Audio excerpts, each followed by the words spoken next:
السلام عليكم. اللهم صل وسلم وبارك على سيدنا محمد حبيبي يا رسول الله. ازيكم يا كل حبايبي، عاملين ايه؟ وحشتوني كتير. زي ما وعدتكم انا جيت لكم النهارده بفيديو الحصاله.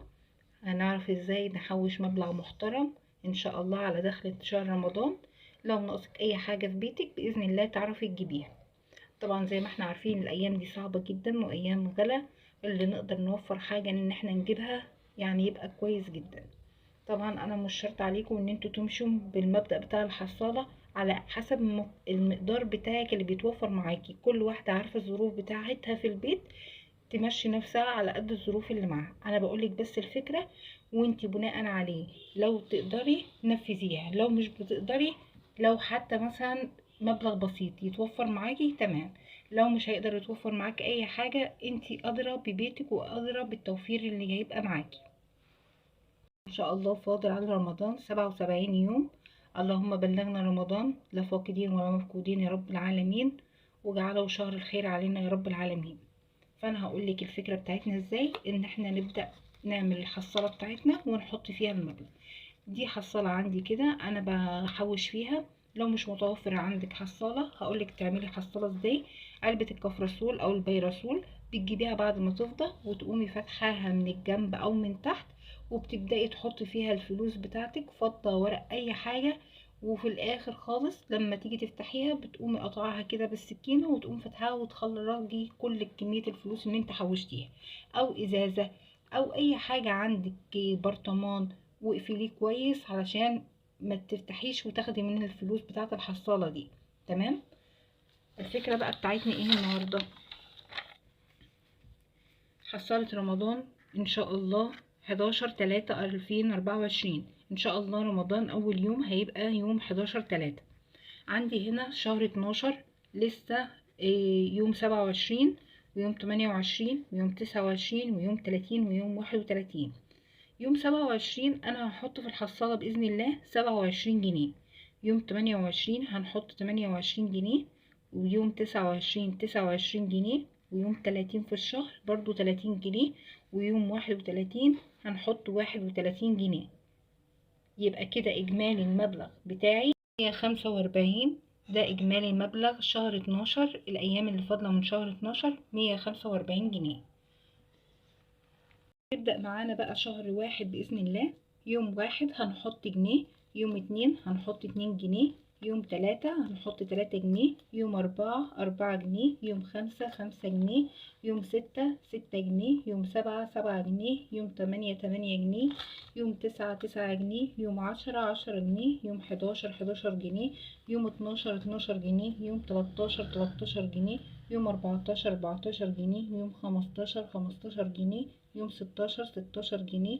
يوم 17 17 جنيه. يوم 18 18 جنيه. يوم 19 19 جنيه. يوم 20 برضو 20 جنيه.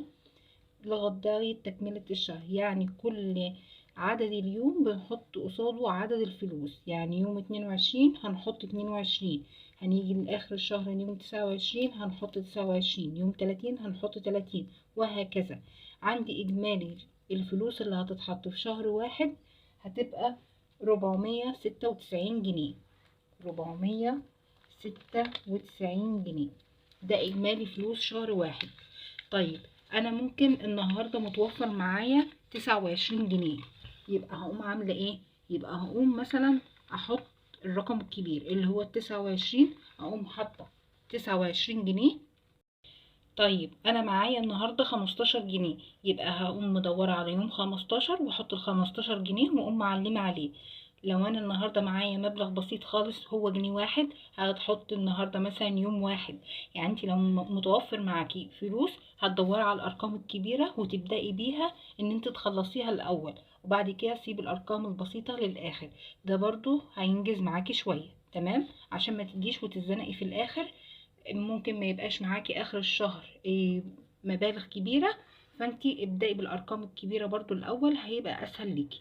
هنبدأ معاكم بقى شهر اتنين. برضو يوم واحد هتحطي برضو واحد واتنين اتنين تلاتة تلاتة، وهكذا لغاية يوم 29 هتحطي يوم 29 برضو 29 جنيه، وهكذا. برضو ابدأي بالارقام الكبيرة عشان ما تجيش لاخر الشهر وتتزنقي. تمام. مجموع ايام شهر 2 المبالغ اللي انا حطيتها فيه هيبقى 435 جنيه. 435 جنيه. تمام. هيبدأ معايا شهر 3. هما 10 ايام، علشان احنا ان شاء الله في اليوم العاشر تبدأي ان انتي تفتحي الحصالة وتروحي تجيبي ليلة رمضان الالتزامات بتاعتك اللي ناقصة عندك. 10 ايام برضو، يوم واحد هتحطي 1 و2 كذلك و3 لغاية يوم 10. برضو ابدأي بالارقام الكبيرة عشان يسهل معاكي. تمام. ايام شهر 3 هيعملوا 55 جنيه. هنجمع بقى المبالغ اللي كانت في شهر 12 وفي شهر 1 وفي شهر 2 وفي شهر 3. المبالغ ديت انا جمعتها كلها وهقولك قد ايه. طلع المبلغ كله بتاع شهر 12 وواحد واتنين وتلاتة 1131 جنيه. طبعا مبلغ حلو جدا ان انتي مثلا في فترة قليلة جدا 77 يوم قدرتي تحوشي المبلغ ده. لو انتي متوفر معاكي فلوس اكتر من كده تقدر ان انتي تزودي. لو انتي مش حابة ان انتي تفتحي الحصالة يوم 10/3/2024 ان شاء الله، وعايزة تكملي ان انتي تفتحي الحصالة ديت على العيد، يبقى مفيش مشاكل. يعني ممكن في ناس مش معاها مثلا فلوس ان هي بتجيب مثلا حاجة كل اسبوع لرمضان وبتركنها. تمام، زي ما انا عاملة كده، او كانت عاملة جمعية وقبضتها. تمام. فانت ممكن تعملي الحصالة دي وتخليها لبس العيد، تيجي مثلا الاسبوع الاخير في رمضان وتقوم فاتحاها وتجيبي لبس العيد برضو. الفكرة دي برضو هتنفع معاكي وهتسد معاكي جنب حلو جدا. اتمنى ان الفكرة تكون عجبتكم، وان شاء الله في فيديو تاني هينزل قريب. الفيديو ده اكلات متنوعة وافكار برضو بسيطة لتجهيزات رمضان وكده. وما تنسوش اللايك والشير. بحبكم، احلى حاجة في حياتي.